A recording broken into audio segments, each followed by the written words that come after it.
नमस्कार, मैं हूं ज्योति प्रकाश रंगा। आप देखना शुरू कर चुके हैं आरएम न्यूज़ और ये तमाम खबरें मेरे यूट्यूब चैनल ज्योति टाइम्स पर भी देखना मत भूलिए, क्योंकि इसे ज़्यादा से ज़्यादा आप सब्सक्राइब करें, उसको ज़्यादा से ज़्यादा शेयर करें। डाल लेते हैं नज़र दिन भर की खास खबरों पर एक नज़र। बीकानेर के उपनगर सुजान देसर में बाबा रामदेव जी का भरा मेला।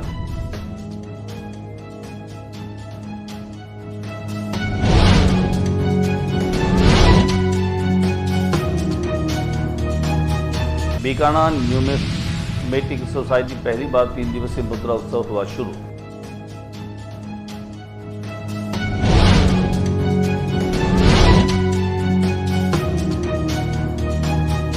अमृता देवी शहीद दिवस के अवसर पर दर्शनार्थियों ने केजरी की पूजा कर दी श्रद्धांजलि।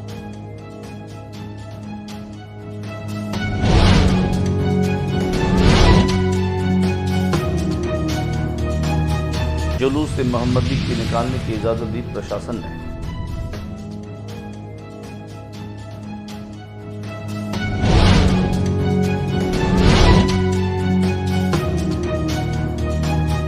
आत्महत्या का मामला प्रजापति ऑर्गेनाइजेशन के पदाधिकारी मिले पुलिस अधीक्षक।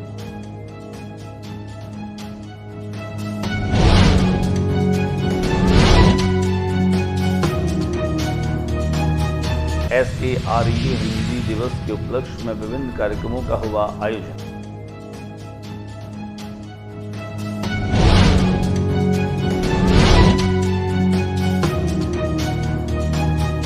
तृतीय श्रेणी शिक्षक भर्ती लेवल 1 के अभ्यर्थियों ने शिक्षा निदेशालय के आगे किया विरोध प्रदर्शन।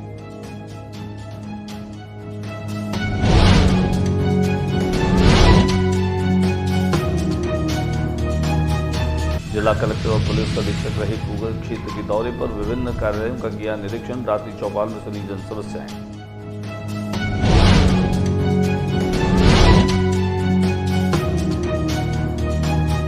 पंचतत्व चिकित्सा शिविर रांकावत भवन में जस्टिस गेट के बाहर।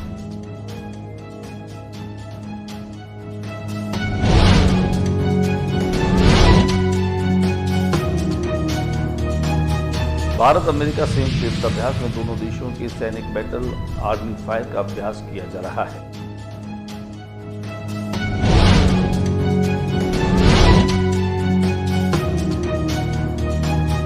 और अब खबरें विस्तार से। भादवे के महीने की 10वीं तिथि है और इस दिन खासतौर से बाबा रामदेव का मेला लगता है। हालांकि बाबा रामदेव का जन्म जो है वो भादवे के महीने के शुक्ल पक्ष की दूज को होता है और 11 तक ये मेला लगता है। और 10वीं के दिन खास तौर से बड़ी संख्या में लोग बाबा के दर्शन करते हैं। पूरे देश में जहां सामाजिक समरसता की प्रतीक के रूप में और लोक देवता के रूप में बाबा रामदेव को लोग याद करते हैं, उनका स्मरण करते हैं, पूरे शहर में रामदेव मंदिरों में आज विशेष रूप से सजावट की गई। सुबह से ही जहां भक्त और श्रद्धालु दर्शनों के लिए पहुंचते रहे।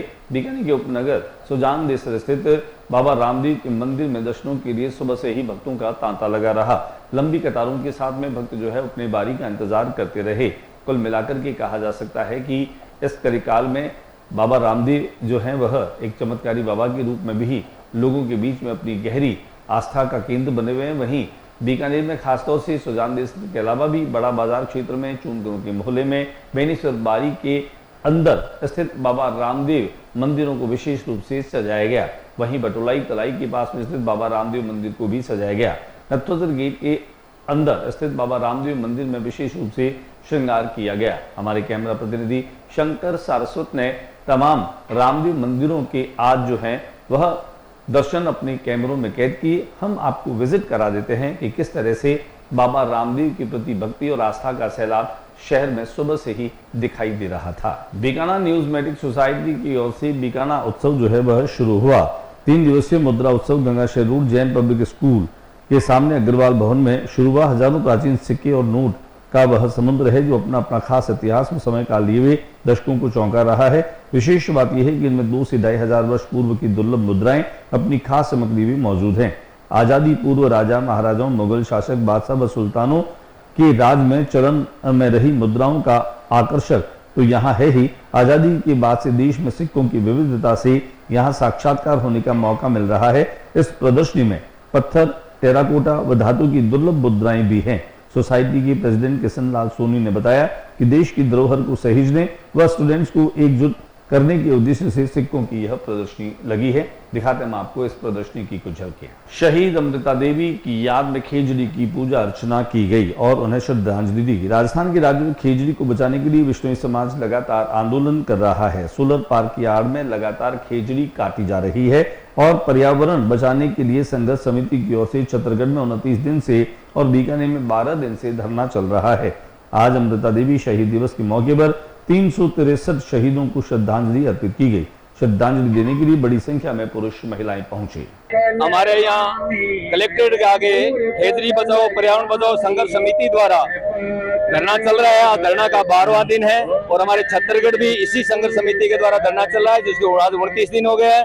आज हमारे जो माँ अमृता देवी शहीद खेजड़ी दिवस था, तो 363 शहीदों को श्रद्धांजलि अर्पित करने के लिए हमारे माता बहनें महिलाएं पुरुष सभी यहाँ आकर के साधु संतों के सानिध्य में हमने श्रद्धांजलि अर्पित की है। जुलूस मोहम्मदी की इजाजत प्रशासन ने दे दी है। जुलूस मोहम्मदी की परमिशन दिनांक 12 सितंबर 2024 को जिला प्रशासन व पुलिस प्रशासन द्वारा दी गई है। परमिशन लिखित में मिल गई है, जिससे प्रशासन ने लिखा है कि किसी भी प्रकार का डीजे प्रयोग में नहीं लाया जाए।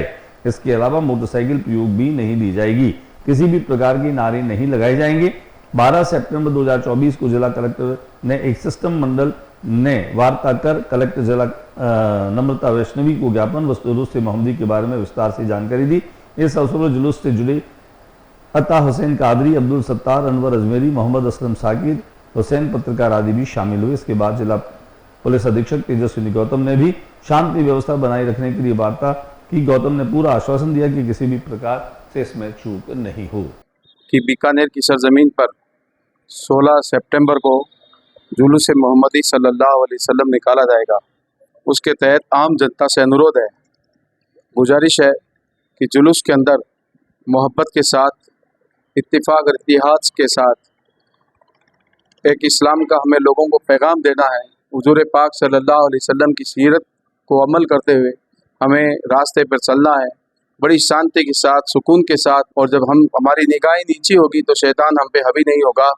और इसी तरीके से हम इस बात का भी ख्याल रखें कि जो जनता है उसको किसी तरह की परेशानी ना हो। हमारे जो भारत के कानून की जो पालना हमें करनी है, हमें तहे दिल से, दिलों की गहराइयों से उनका पालन करना है, ताकि हमें हमारे हुजूर की शान, इस्लाम की अजमत लोगों तक पेश हो सके। में क्या है कि पूरी हॉस्पिटल में, अनाथालय में, बच्चा वार्ड जितने भी हैं, उन सब तमाम वार्डों के अंदर भी फ्रूट बांटा जाता है। कैंसर वार्ड है और तमाम, उसके बाद में जितने भी वो अनाथालय वगैरह है उसमें भी बांटते हैं। और अपना घर है, उन सब में तमाम जगहों पर जाते हैं, लोगों को बताते हैं कि आज हमारे ब्लड का प्रोग्राम भी सुबह एक दिन पहले हो जाएगा, वो 15 तारीख को ही है और कई जगहों में चलेगा वो प्रोग्राम, ब्लड डोनेशन का प्रोग्राम।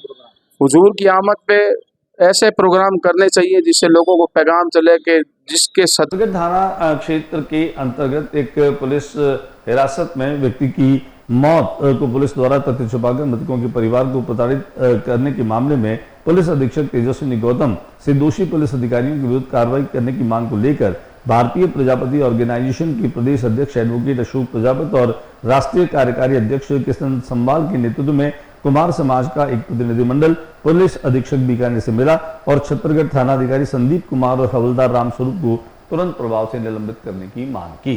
राष्ट्रीय हिंदी दिवस के उपलक्ष्य में अनेक कार्यक्रमों का आयोजन चल रहा है। पिछले एक सप्ताह से अनेक कार्यक्रमों की श्रृंखला में ही स्वामी केशवानंद कृषि विश्वविद्यालय में भी विभिन्न प्रकार के कार्यक्रमों का आयोजन किया गया, जिसमें संगठक 7 कॉलेजों में अलग अलग कार्यक्रमों का आयोजन हुआ। कुलपति डॉक्टर अरुण कुमार ने बताया कि हिंदी भाषा के प्रोत्साहन, संवर्धन और उसके प्रति जागरूकता लाने के लिए कृषि विश्वविद्यालय के संगठक कॉलेजों में विभिन्न प्रतियोगिताओं का आयोजन भी किया गया।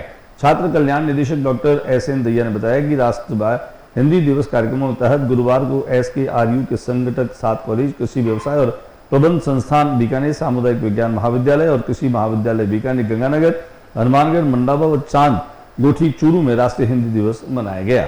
डॉक्टर दैया ने यह भी बताया कि छात्र कल्याण निदेशालय द्वारा कुलपति डॉक्टर अरुण कुमार की प्रेरणा से आयोजित किए गए इस कार्यक्रमों में संगठक कॉलेजों में हिंदी को पहचान, देश का सम्मान विषय पर हिंदी पोस्टर प्रतियोगिता, पर्यावरण संरक्षण विषय पर स्लोगन और समसामयिक विषय पर आशु भाषण प्रतियोगिता का आयोजन भी रखा गया। तृतीय श्रेणी शिक्षक भर्ती परीक्षा लेवल 1 के अभ्यर्थियों ने शिक्षा निदेशालय पर विरोध प्रदर्शन किया।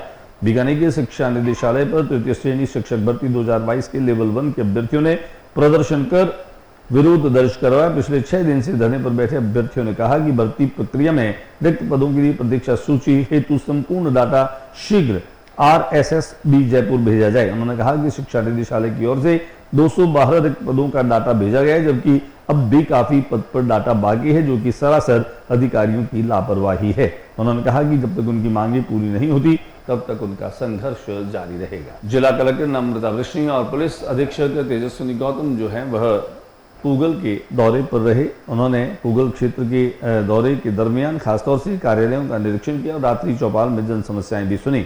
जिला कलेक्टर नम्रता वृष्णि और पुलिस अधीक्षक तेजस्विनी गौतम बुधवार को पूगल क्षेत्र के दौरे पर रहे। उन्होंने विभिन्न सरकारी कार्यालयों का निरीक्षण किया और 2 पीबी में आयोजित रात्रि चौपाल में ग्रामीणों की समस्याएं सुनी। उन्होंने 2 DKD में सूफी और कबीर वाणी गायक मीर बसु बरकत खान के गीत और कबीर वाणी को सुना।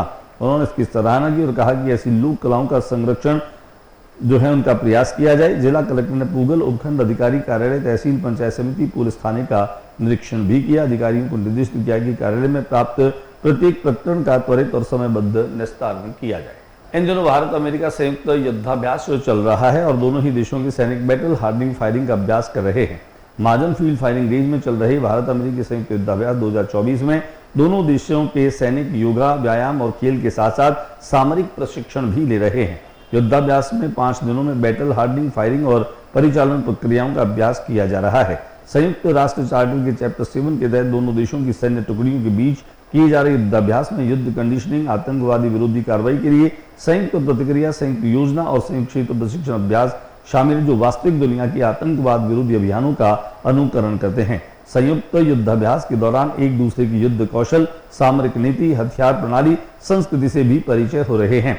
युद्धाभ्यास का यह संस्करण सैन्य शक्ति और उपकरणों के संदर्भ में संयुक्त अभ्यास के दायरे में और जटिलता में उल्लेखनीय वृद्धि दर्शाता है। भारत अमेरिका संयुक्त अभ्यास के 20वें संस्करण में भारतीय सेना की राजपूत रेजिमेंट के अफसर ऐसे हैं जो दोनों देशों के बीच हुए पहले युद्धाभ्यास में बतौर सैनिक शामिल रहे हैं। दिखाते हैं आपको युद्धाभ्यास की कुछ झलकियां। जिला कलेक्टर नम्रता वृष्णि ने भी DMFT के तहत प्रगतिरत कार्यों की समीक्षा की। कार्यों की समीक्षा करते साथ उन्होंने निर्देश भी दिए।